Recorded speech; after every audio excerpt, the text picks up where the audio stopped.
Damn, son, where'd you find this?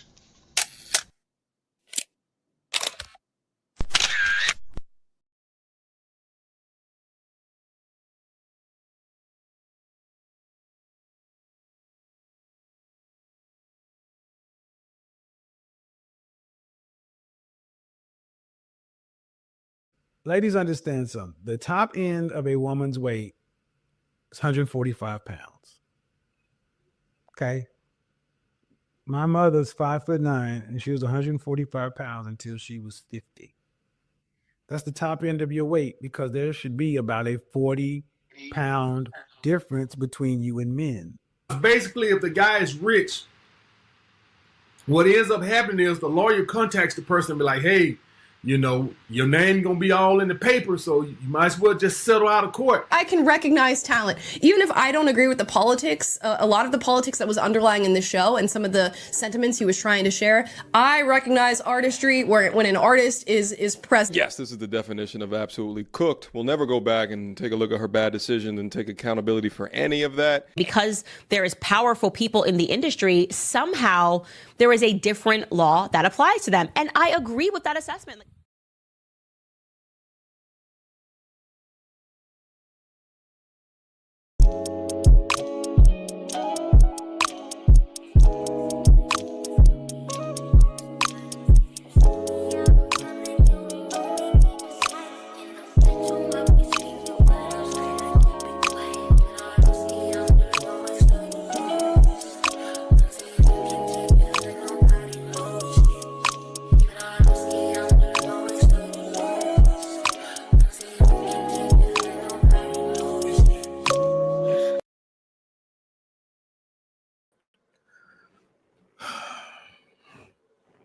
What's good? What's good? What's good? YouTube, Twitter, Instagram, Facebook.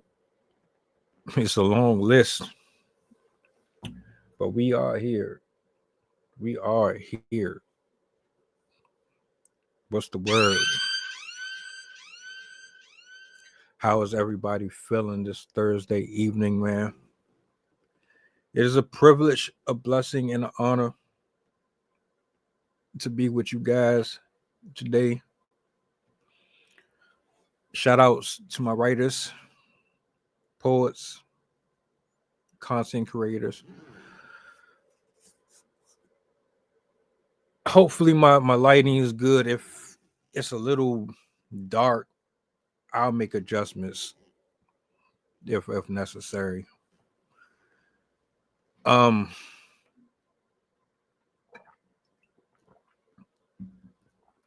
I want to go over a few things before I get into this topic. First and foremost, there won't be an open mic tomorrow. I know, me personally, I was excited for it,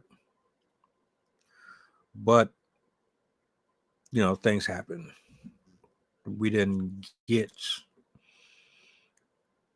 the support for this week, so we're still going to have a live. I'm not sure yet on what I want to talk about, so if you have any subjects or anything that you wouldn't mind seeing covered up here, email me, leave me a message. I'll absolutely get back to you as soon as possible. I'm pretty much on top of all of my responses. It just depends on the time in which I receive the messages. I'm not Hollywood or nothing like that. I engage with everybody. So if you hit me up, DM me, or shoot me any type of request, I will definitely get back to you as soon as possible, as long as you're not a robot and you're not trying to sell your box or any ratchet shit like that. We good to go. Yeah, but so far that's going to be postponed. I'm gonna try to spin back on it next week. We'll see if we can get something going. As far as Cryptic Creed Paranormal, I know it's been a couple of weeks since I dropped one. I want to get you guys one by this weekend. I enjoy those a lot. So I'm gonna definitely try to get something together for y'all. And I want to give a shout out to all my members, man. I hadn't even realized that I had so much support. I appreciate you because you believe in something that a lot of people don't. Between Jason and Sydney and all of the time that goes into putting these together, man, you guys make this show what it is. So salutes to you, Jenny, all of you, Anna. Y'all know who y'all are. I'm only going to cover a portion of this tonight. This is going to be a bigger conversation. We're going to spin back on this one. But I wanted to talk to you a little bit about what makes a man a man. Now, we cover everything underneath the sun, but do we really get into the technicalities and the physics, the emotional, the spiritual, the mental, structural proportions involved in this? Well, we're going to cover a good bit of it this evening. I'm going to bring Jason up, and this should be good. This absolutely should be good. Jason, what's up? You good? How's it going?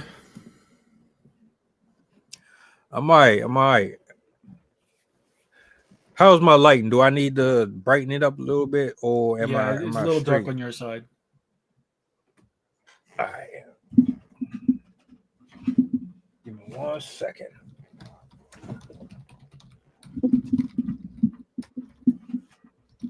Yeah, I'm glad you brought this topic up. This isn't something that we really cover much, so I'm kind of curious as to how you feel about this one. I mean, like where your stance is on it. Hold on, I'm gonna have to step away from the camera real quick.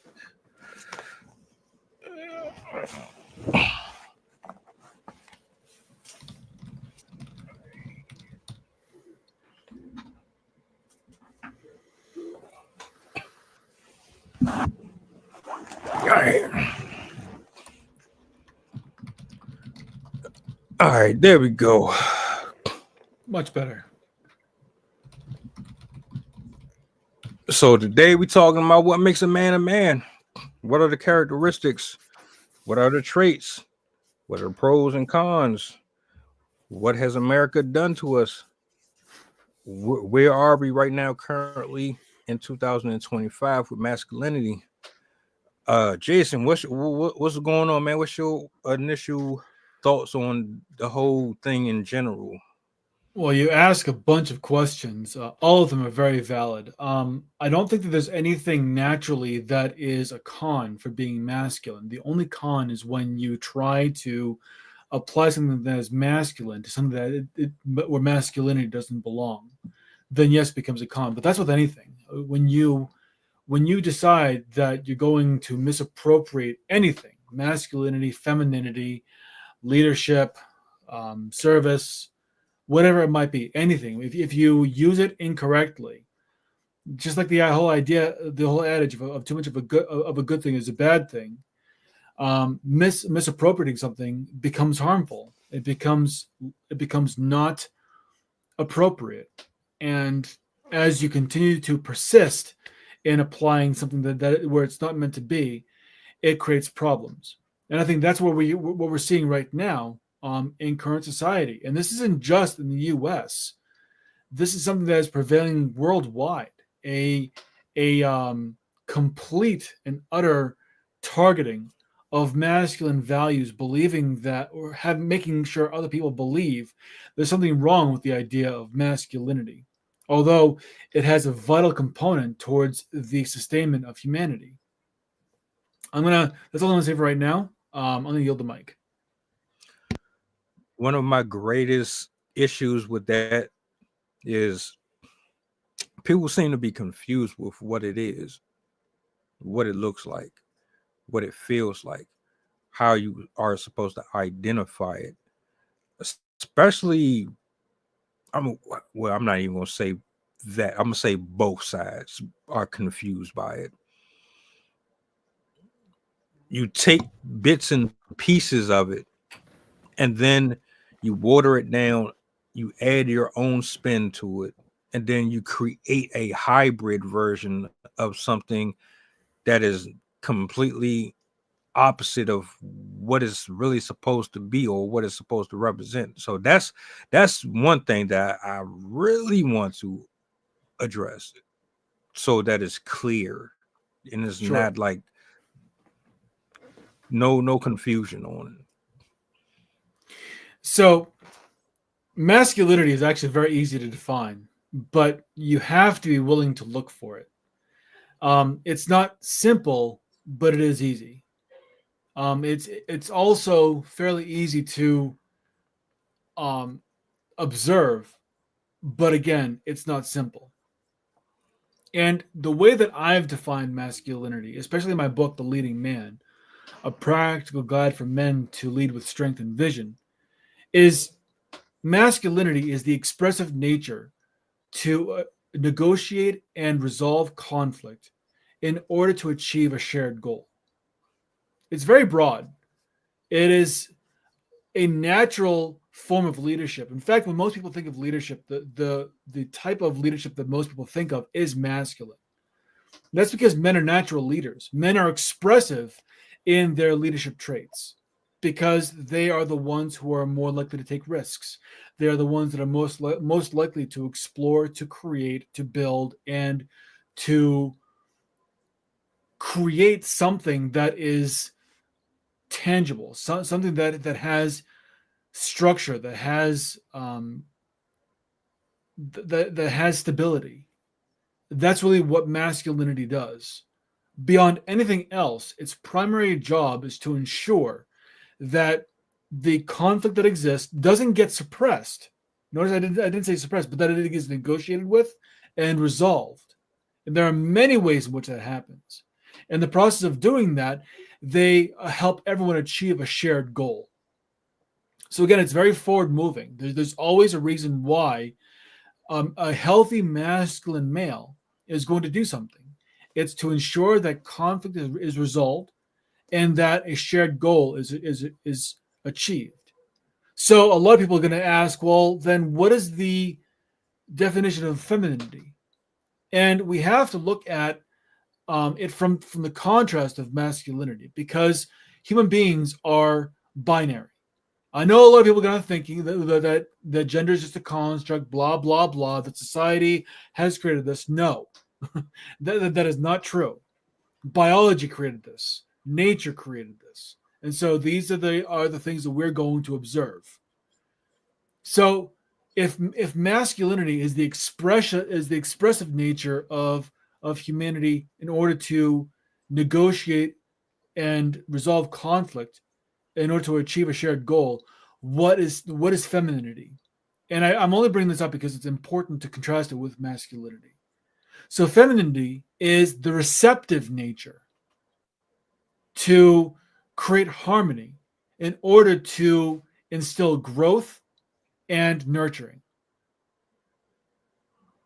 And when you have both of these parts combined, the expressive with the receptive, you have this cooperation that comes together. And this is what creates the real dynamic that allows humanity to thrive. It is only this, the masculine expression and the feminine reception.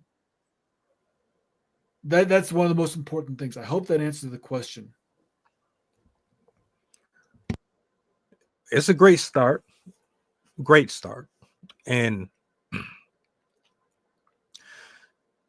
I want to paint a illustration on both, if I may.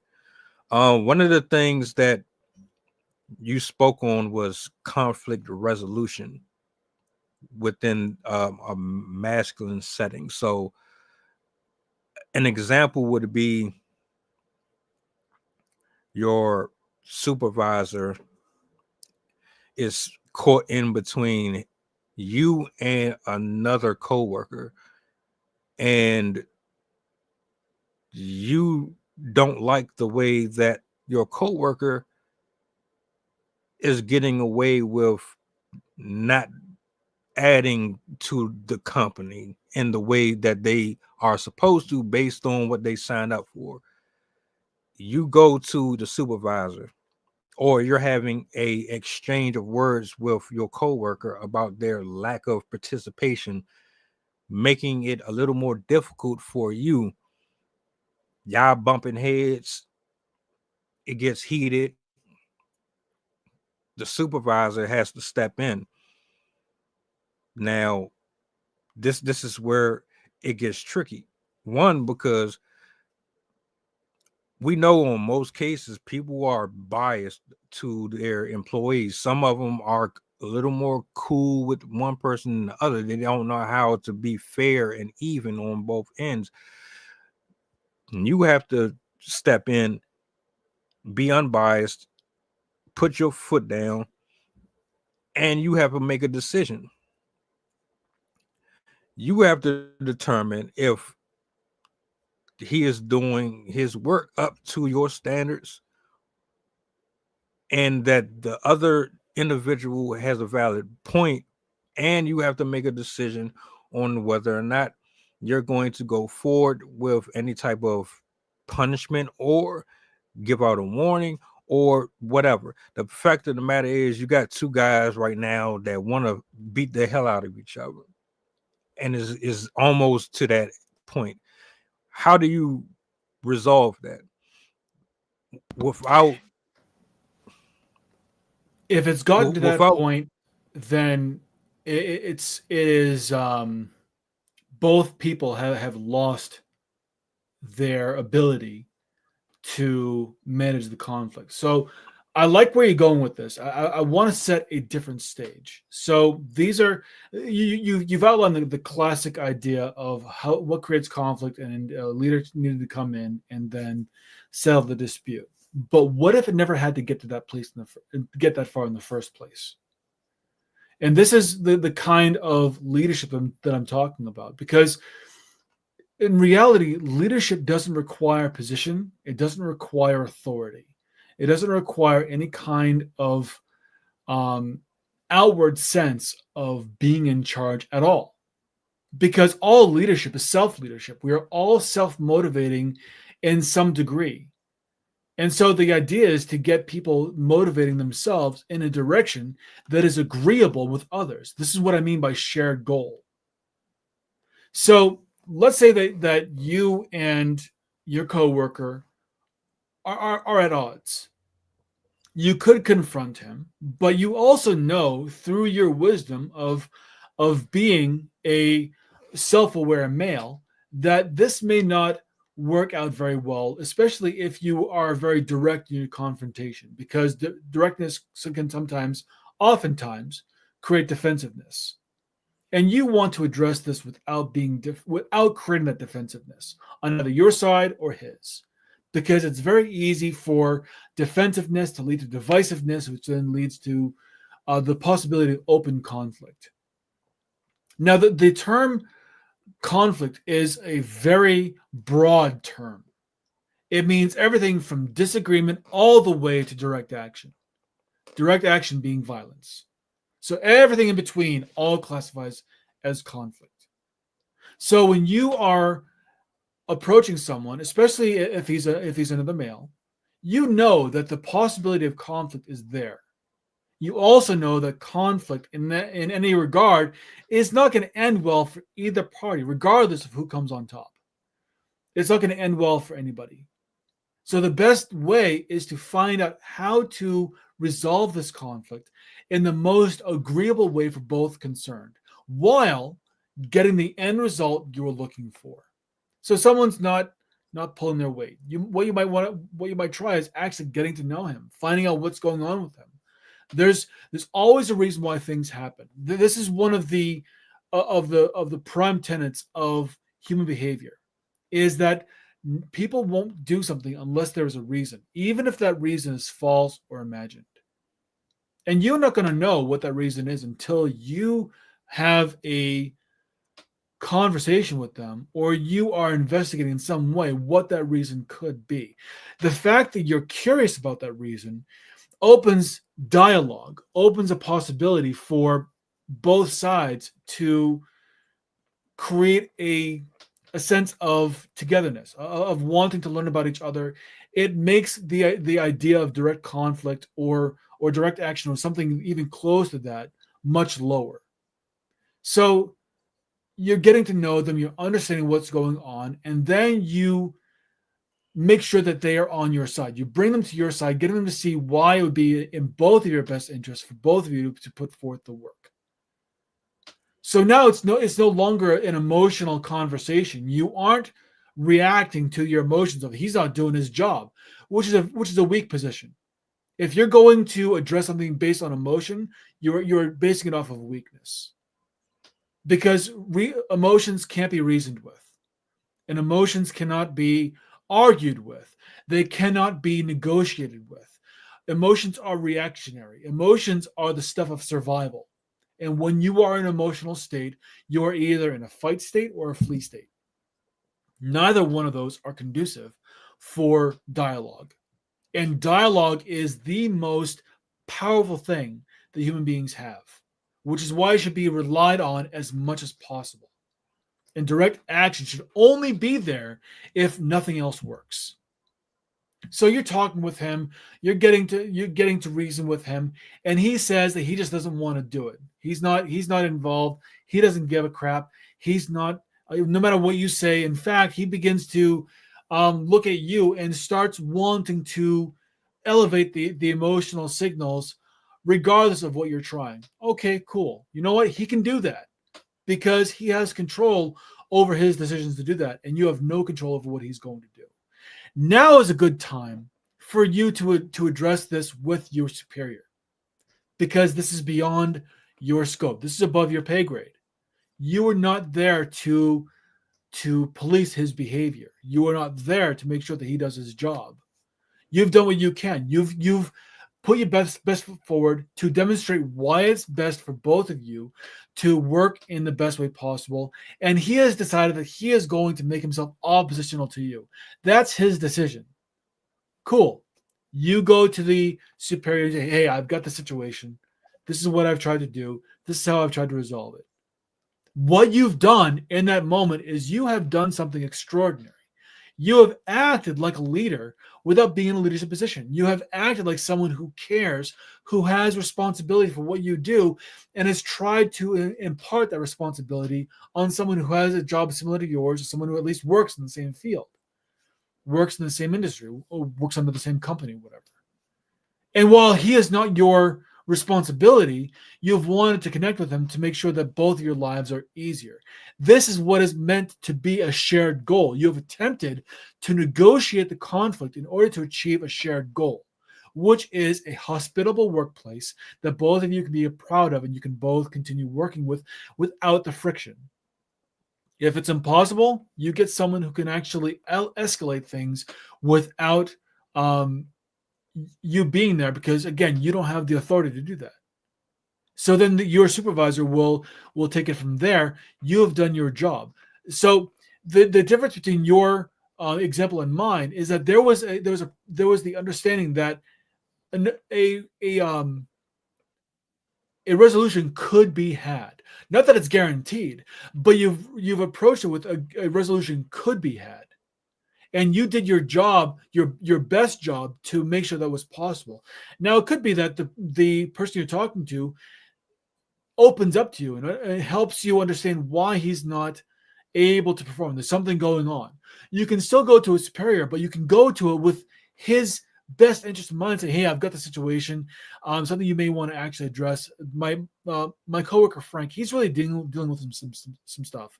It's beyond what I can deal with, but I think that if he has a conversation with someone who can actually help him, it may actually help out. Again, you're not trying to manage the situation. You're looking for understanding so that you know what the best course of action is. That is leadership.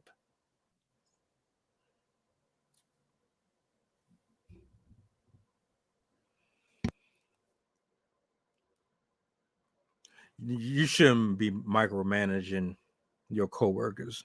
You're both pretty much doing the same job. So I always found like that's a pet peeve of mine. Don't try to supervise me. We make the same money. We do the same jobs. Like, come on. A part of what you said about you can't control the other person. No, you can't. All I know is this is what I'm here for. Whatever you got going on, you got to figure that out. The issue comes in when what you're doing affects me as well, and it makes me look bad because now they're going to look at me like I'm a part of the decline in effort that's being put into this particular field of work, and you don't seem to really care. Well, I'm not going to sit here and follow you around. Only a bad leader would do and that. Honestly, yeah, I'm not going to follow you around. If this is a situation where you don't really care to make friends or whatever the case is, that's fine too.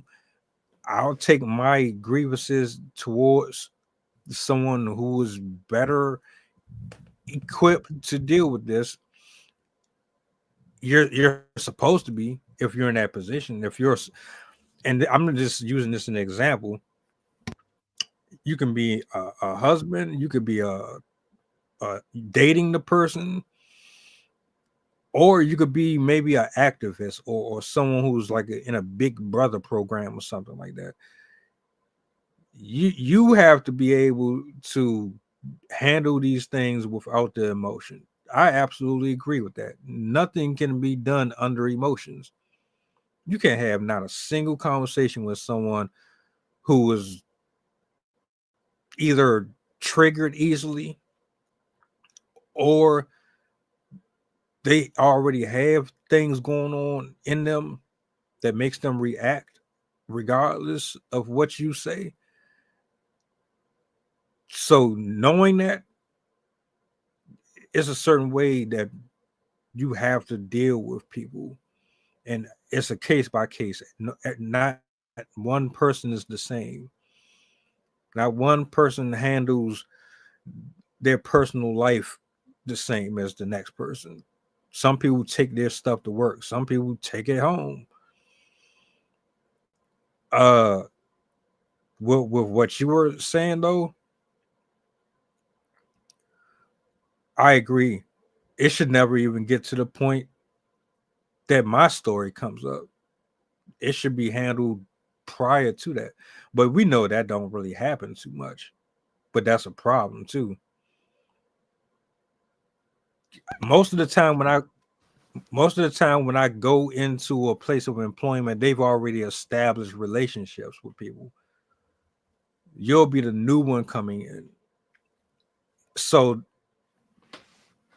they build these friendships and they get entangled with folks, and when you come to them about something, they might handle it, but they're not really handling it.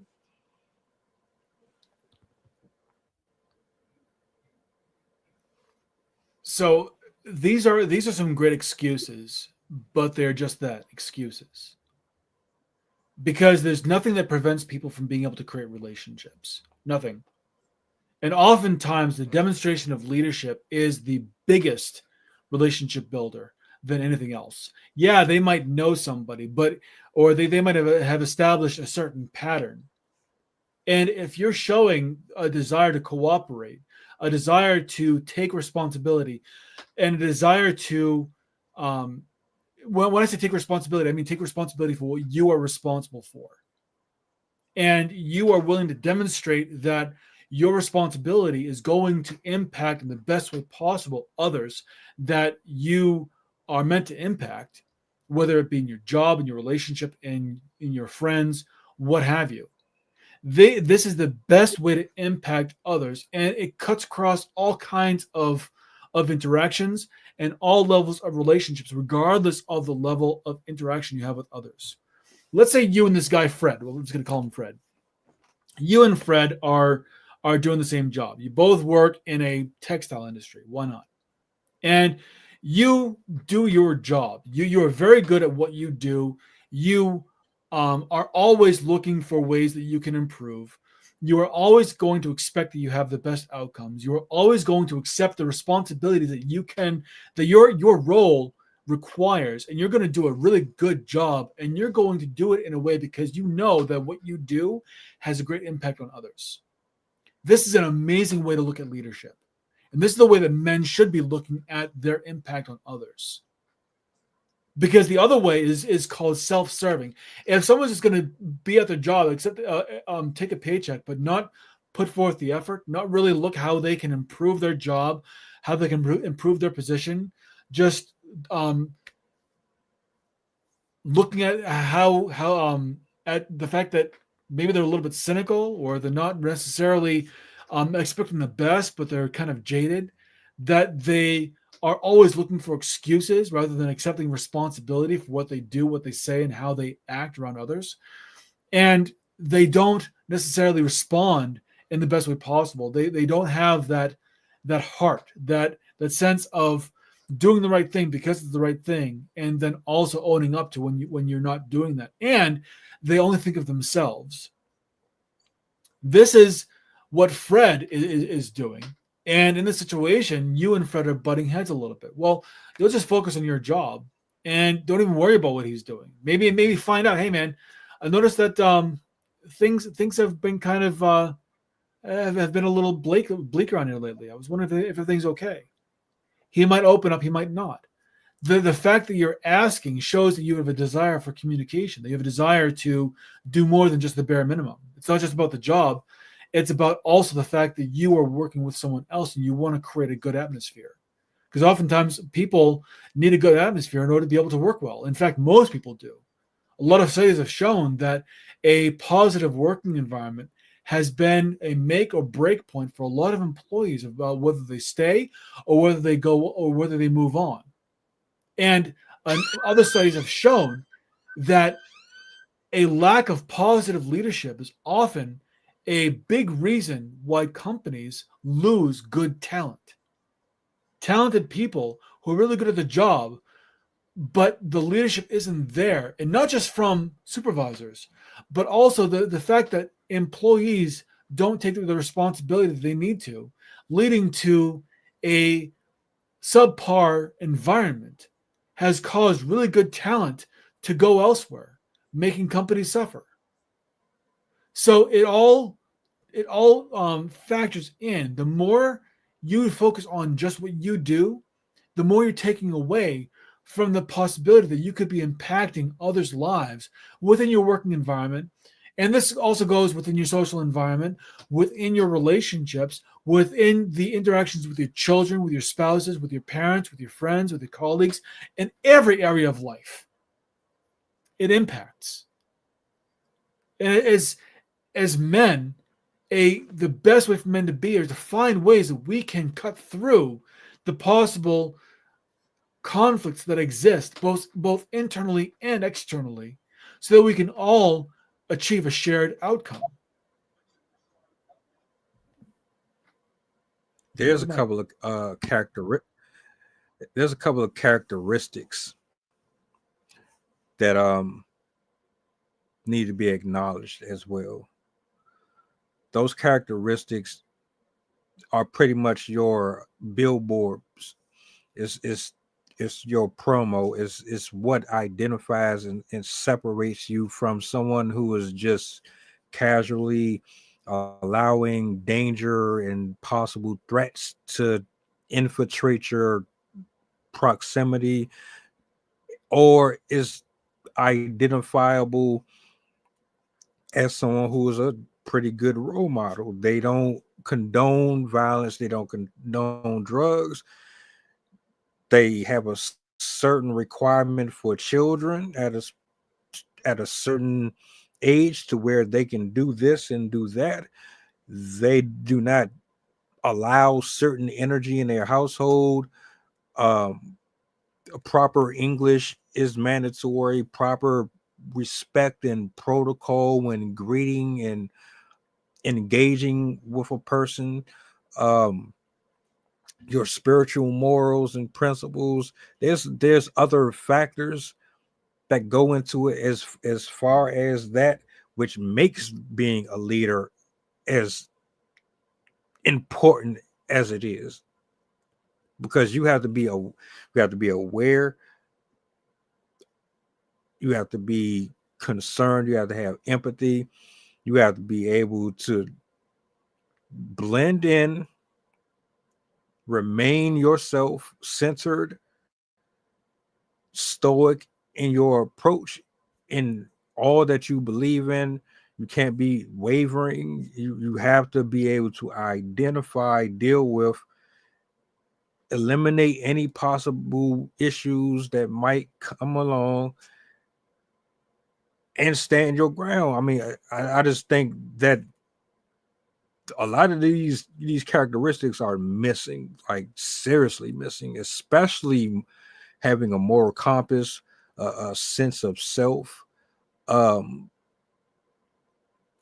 being really cognitive of your surroundings and making decisions moving forward. Because I know we say that we think about the future.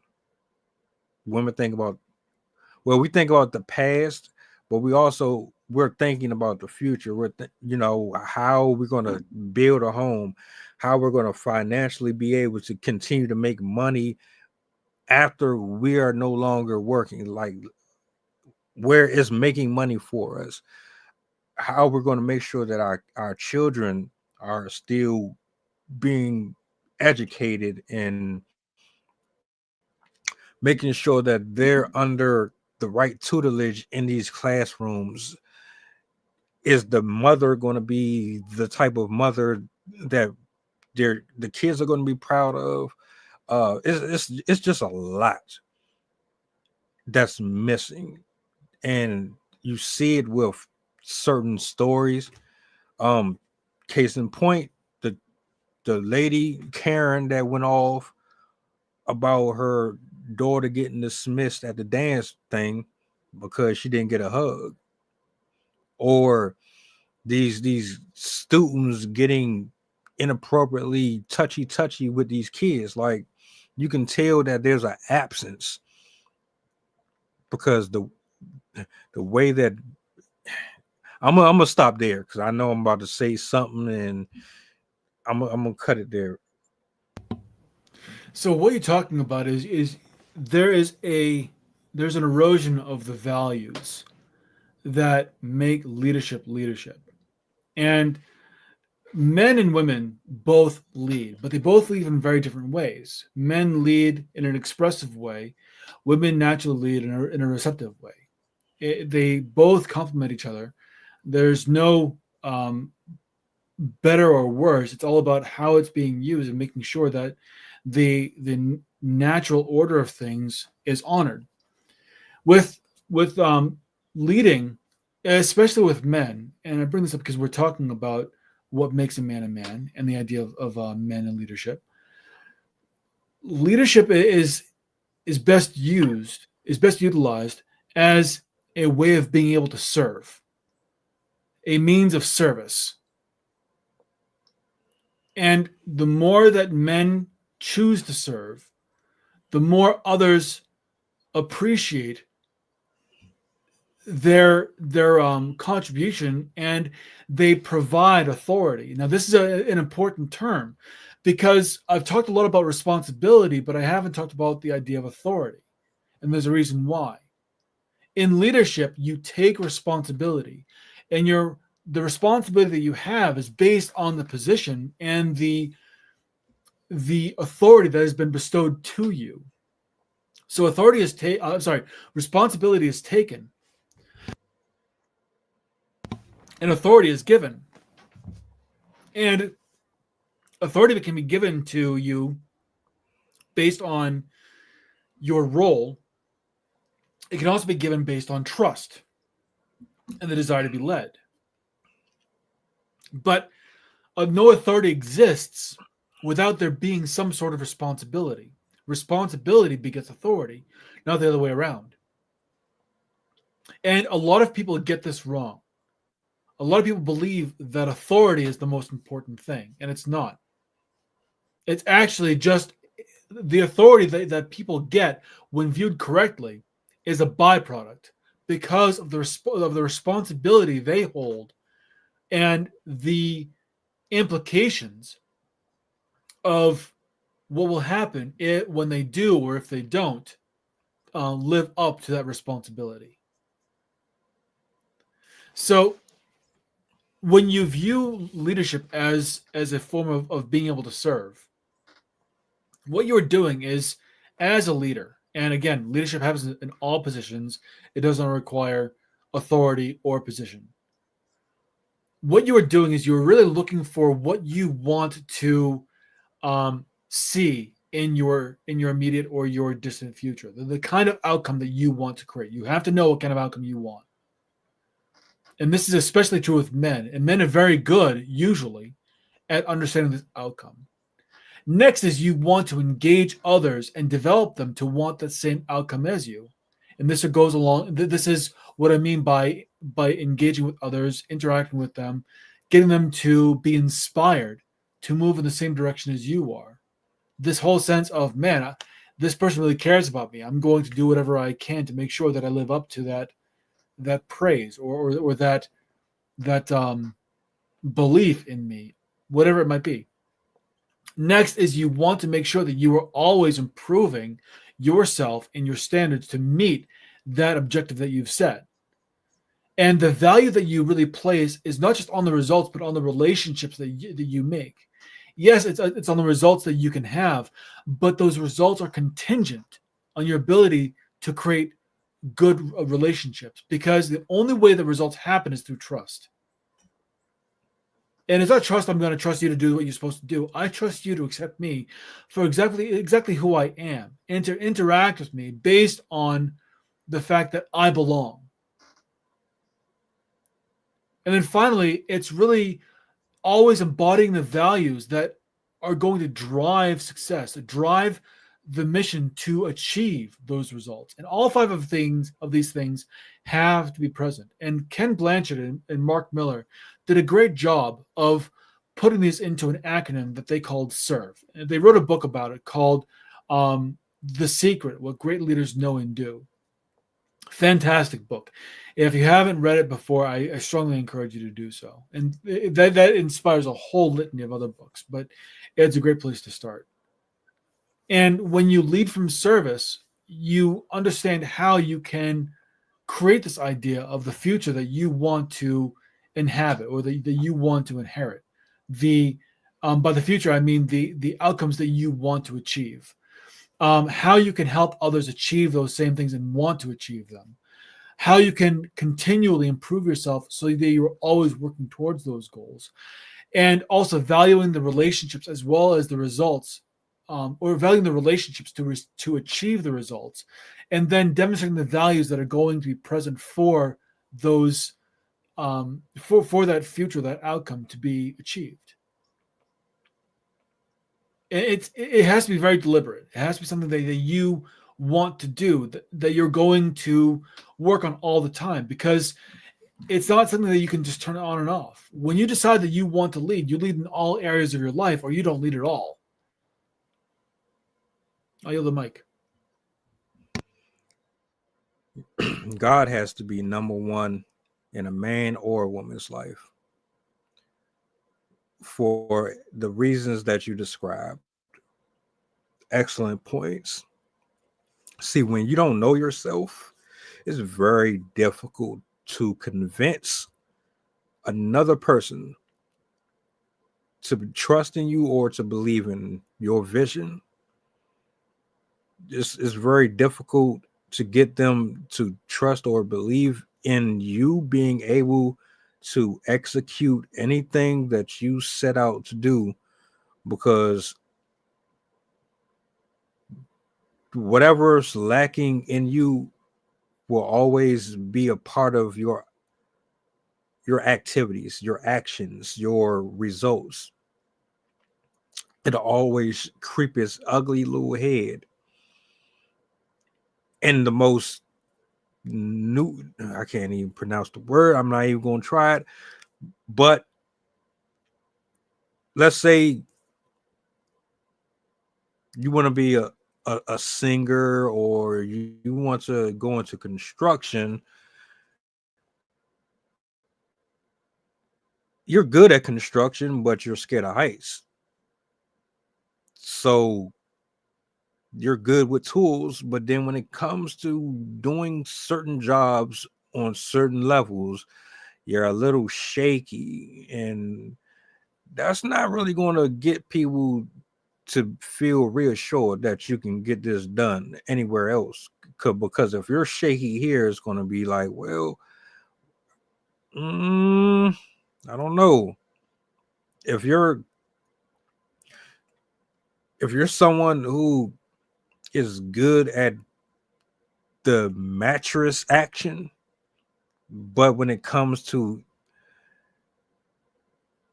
the emotional part, if you don't know how to connect with your partner through communicating where you're going, what you see for your future, what your intentions are with that person, that's a recipe for disaster. I myself, like, I like to be, I like structure. I like to have a blueprint. I want to know what day I'm gonna do this, how I want all my pieces to eventually connect. And in order for me to do that, I have to be focused. I can't be distracted. I can't have certain entities around me that are doing their own things, which is fine, but I can't have you around me knowing that it's going to interrupt the flow of what I got going on. Now, if you want to be a part of what I got going on, that's cool, but that means our conversation is going to mean me telling you where I stand and where you're telling me where you're standing, and then I have to show up. Now, if I show up, you should feel or be put in a space where, all right, I can see him doing what he says he's going to do.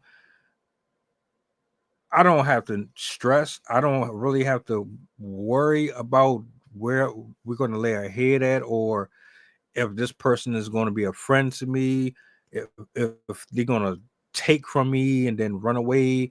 I don't have that problem here because of who he is and what he has shown me.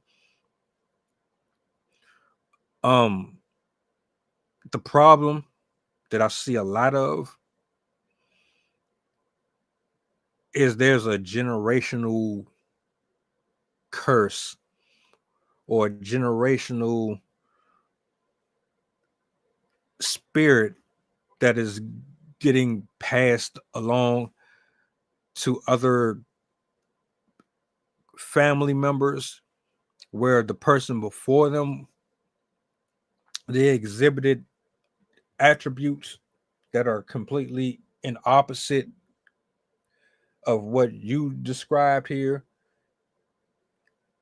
The children see it, they take on the characteristics, they pass it on, they keep passing it on. And you think walking around with your pants off your butt is manly, or going to your place of employment smelling like weed is manly. Going drunk, driving under the influence of anything, popping pills, being inebriated in general is manly. Trolling, getting overly emotional when a woman says no to you, or the relationship has run its course. Like, there's so many things that bother me about this stuff, and is getting identified as being like masculine, and it's not at all. But I like what you said. You have to show, and you have to want it. You have to want it. You have to be you have, as a man, you have to want to be led. You can be a leader, but you have to be led. You have to be in a space where, oh, I get all of my source and all of my wisdom from the one who created me. I trust that he's not going to lead or steer me in the wrong direction.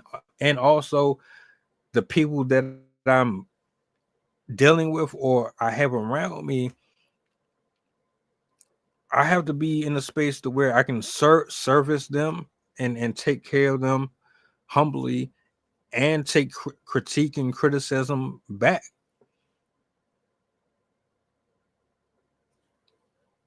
I yield the mic.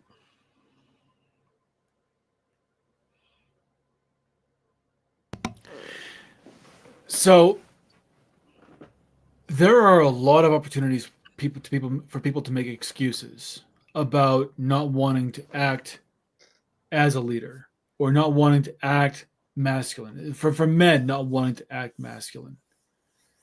And these excuses are only going to prevent you from doing what you're supposed to do. They're only going to prevent you from making the changes necessary. Yeah, you might have grown up in a family where there is a lot of external locus of control, where people are blaming everyone and everything else other than their own decisions for why things keep on happening. They make decisions that are based on selfish desires, on self-serving intentions, and wonder why God hates them. And also viewing things as being either a generational curse or an evil spirit or anything else that is going to take the pressure off of the fact that you made a decision and that your decision has led to a certain result and nothing else. And those people are absolutely weak. They are not leaders. In order for you to be an effective leader, you have to want to serve. You have to want to be of service, not to be subservient. You are not meant to be seen as less than others. In fact, the greatest form of service is to do so from a place of strength, knowing that you have something to offer and you refuse to back down. You refuse to accept anything else other than the result that you know that others need and you are willing to provide. That is what it means to be a leader. To be of service to others in a way that they either cannot or will not be of service to themselves. And at the same time, because of your leadership, remind them that they can also do this for themselves. And by doing that for themselves, they also help others. Leadership is by far the best net gain that anybody can do. It is not a zero-sum game. It is not something that cancels itself out. It provides abundance upon abundance upon abundance when it is actively used properly. When you decide that you're going to be of service to others and you give to others, you also get. And you get because, especially when others who see your service are inspired to be of service themselves. That is when you see an abundance of everything. But when you are self-serving and you see lack everywhere, yeah, there is lack because you refuse to be a value add to others. You are taking away from the value that others can also have, believing that in order for you to win, others have to lose. And if others are winning, that means you are losing. And if you want to see life like that, sure, you can. But you're going to be a lot more miserable than if you decided that you're going to improve the lives of others. Misery loves company, and so does joyfulness. They both enjoy company. It all matters. It all depends on the kind of company you want to keep. And as far as the idea of keeping God in mind, absolutely. But it all really depends on how you're doing so. Because the moment that you see humanity as the reflection of God, and you see that your ability to influence, to serve, to be of service to humanity, you're doing God's work.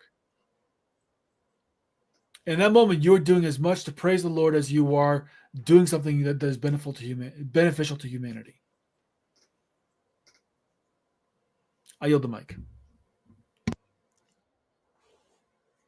So I give y'all an example, right? Well, this is just me. This is how I feel about it.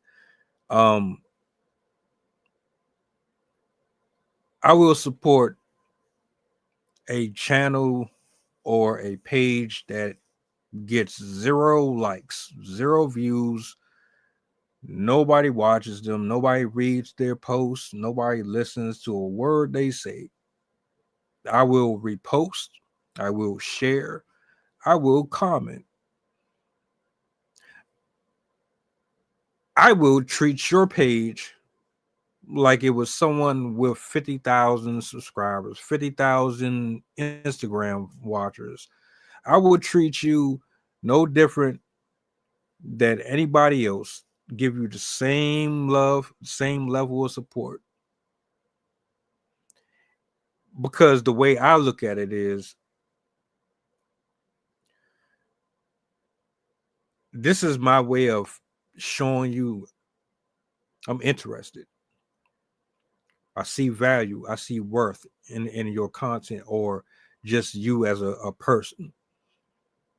You're not just an advertisement. You have talents. There's possibilities with you. All it takes is one person to see you, and they're going to see what I see. All it takes is a person to believe in the person. And when you make people feel at home, you make them feel welcome, make them feel appreciated, seen. Because a lot of folks, they're struggling, they feel defeated, they're confused, or they know they're good, but they're not getting the breakthrough that they want. And then you have somebody who is kind of just floating around here, just like, repost, share, this, that. It does something to a person. And when you see people who still care, because like you said, there's not a lot of it. You get more self-serving men and women than you get people who actually who care and invest. I don't really care about the 22K people, the 50,000. I don't care about y'all because y'all don't care about the smaller people. Y'all not thinking about us. You're not worried about us. We are just as talented, but it's like, oh, we're invisible to you. So I'm not really worried about y'all. When you get people who really rock with you and really be there, you build a type of connection and community that is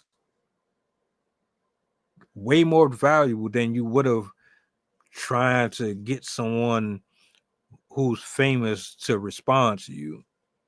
And that makes all the difference. If more folks spoke up about the injustices, weren't so afraid to be trolled for their beliefs, calling people out, holding men and women and children accountable,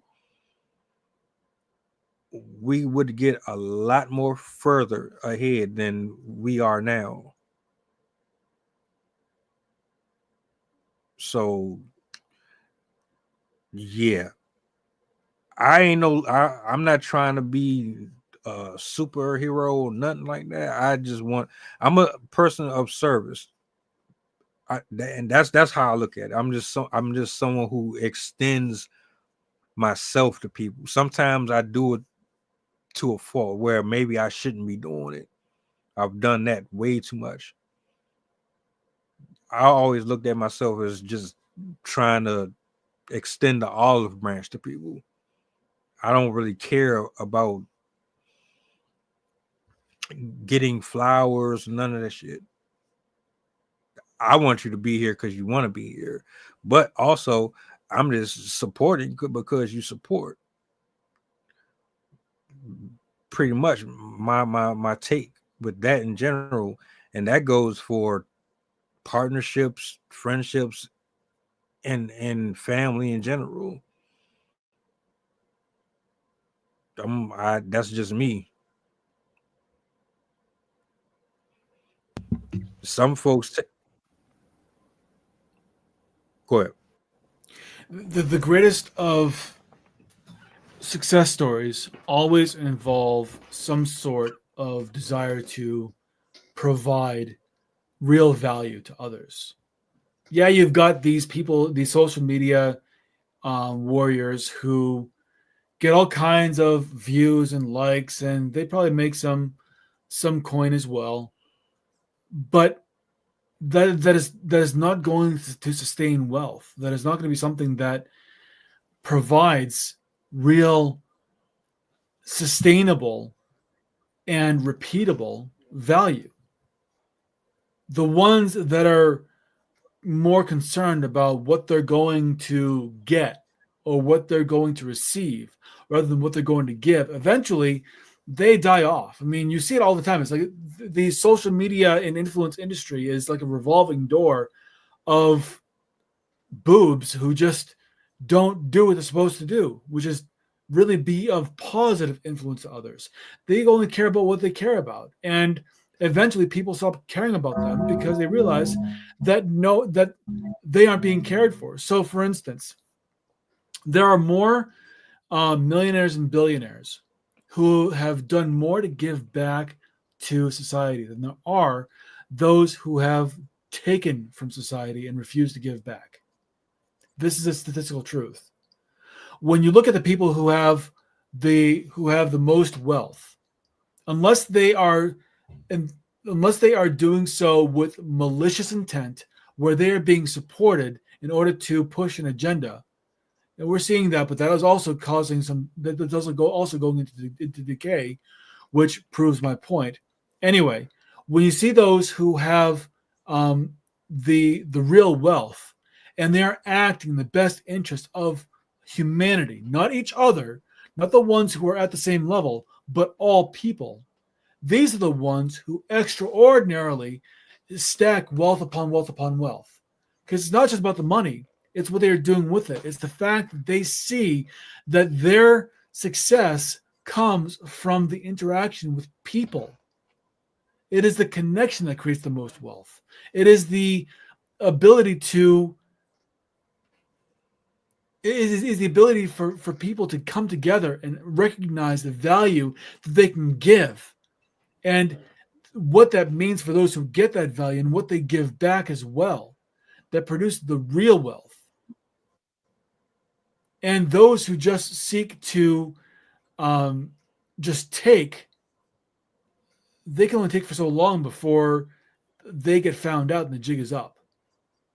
You can say all the right things, but if your actions don't align, you're in for a bad day. You're in for a rude awakening. I yield the mic. A lot of these knuckleheads, man, they out here standing on corners with guns holstered and AR-15s, and these little girls on social media doing this, that, and the third.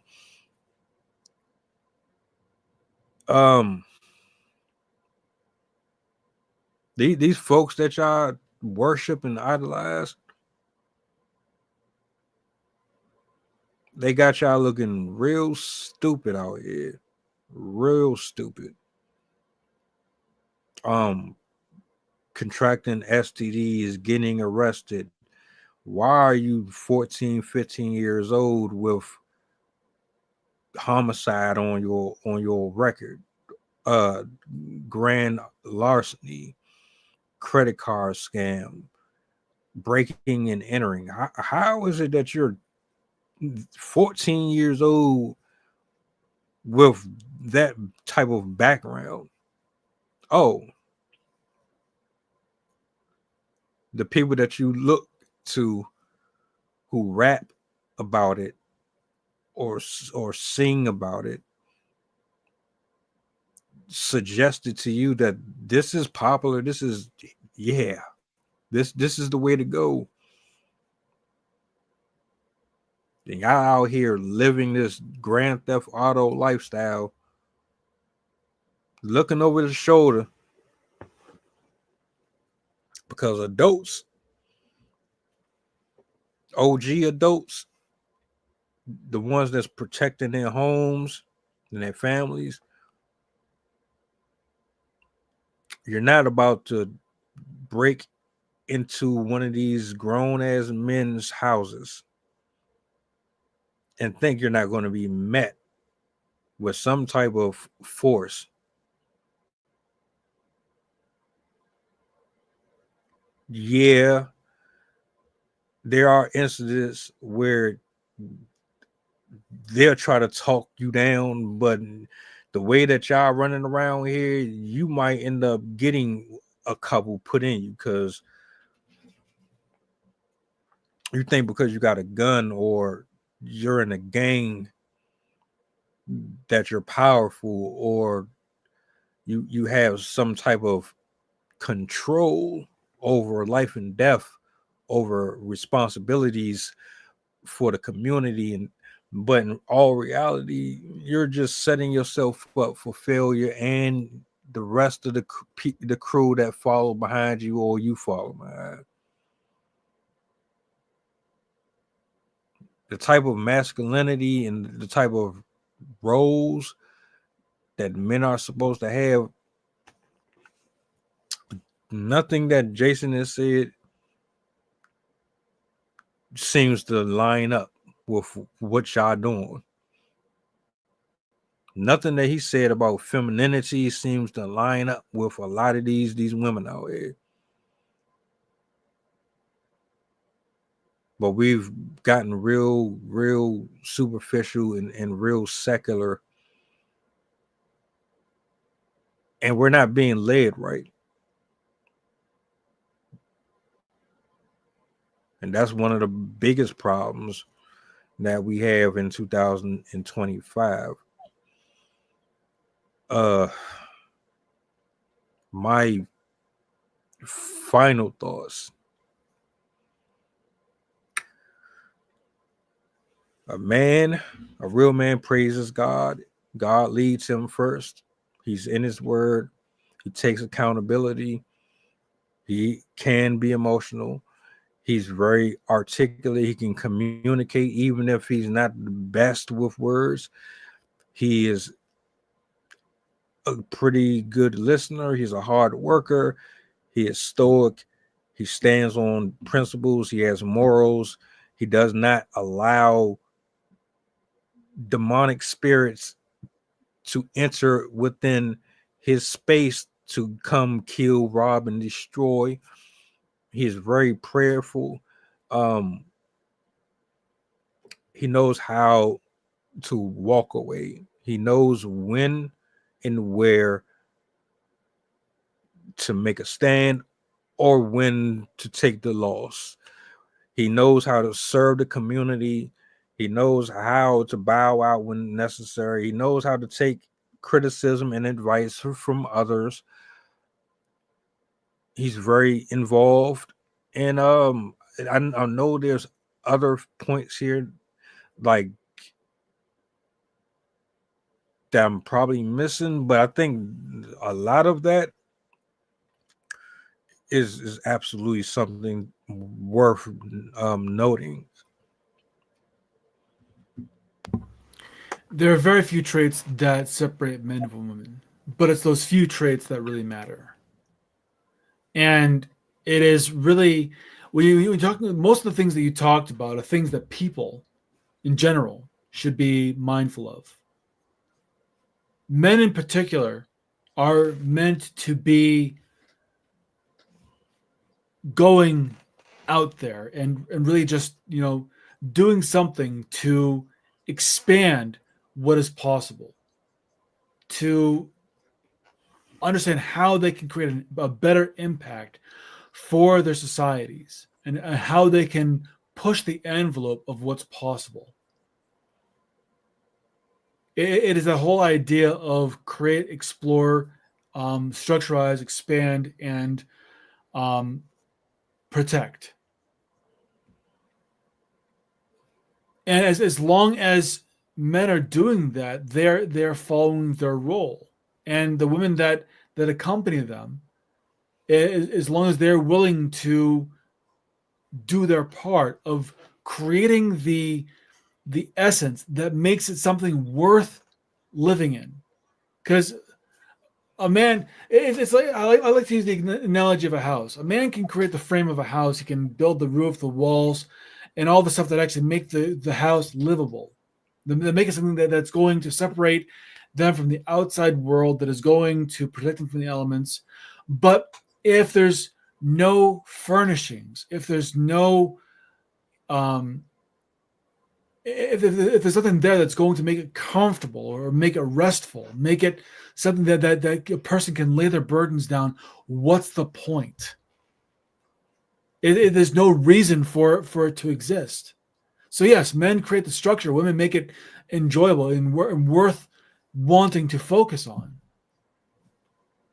Yes, they make a house a home. Absolutely. And this is what we have to get back to. Both sides are absolutely necessary for the thriving and the expansion of humanity. And that's really what's important. When you lose sight of that, of what is really important, of what makes masculinity and femininity the most important thing, to create a situation where the ever advancement of civilization is possible. If you lose sight of that, then yeah, it doesn't matter what you do, because you've lost sight of the one thing, the very one thing that is going to make it possible for humanity to thrive. If you lose sight of that, you're done. But everything else that comes with it really falls under three qualities, three pillars, as I like to call it: procreation, community, and moral worth. Procreation is not only just the giving birth or the creating life, but also the instilling of the education, values, and morals that are going to make for a person to develop from a child into a man or a woman. The community is the ability to interact with each other, going beyond the home to create societies that people can interact with and grow from each other and really love doing. And then the moral worth is the desire to do good, to keep on doing what you're doing because it benefits humanity. These are the three things that are absolutely necessary, and men and women worked in concert with each other to provide this. And it's important for men to really act as men, to be outgoing, to be intentional, to desire to create something that can be achieved as a shared goal for themselves and others that they interact with. That's probably the most important thing. It's also it is the smallest thing that creates one of the biggest differences between men and women, because it is a job that men are uniquely qualified for because of the nature of who they are, because of their biological makeup. And as long as men are honoring that, they're honoring their part in creating the ever-advancing civilization. And that's the most important thing. That's my takeaway, or that's my final thought. I yield the mic.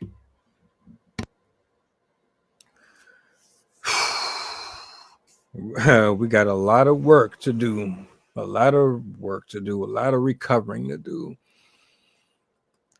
Because everywhere you turn, they trying to demasculate, or is it emasculate? It's one of the two. Don't. Thank you. I know why it's happening. I just don't accept it. And I reject it. In fact, I honestly hope and pray, to the viewers and to anyone who watches this later on at some point scrolling social media, that this is an eye-opener. At least it gives you the space to examine some things a little deeper than what you probably would have prior to this stream going up. I want to thank you all for watching. I thank Jenny for pulling out. I'm glad you could be here. You and I, we speak, and these conversations are important. Now, some people might not care. Some people might dismiss these, but they are absolutely important. And I give God all praise, glory, and honor for giving me a platform to use where it's not wasted words and it's not a bunch of filler for entertainment purposes. Jason is a godsend to this channel. Sydney and everybody else that is pulled up here, I'm grateful for them. And I'm just glad that we could do this tonight.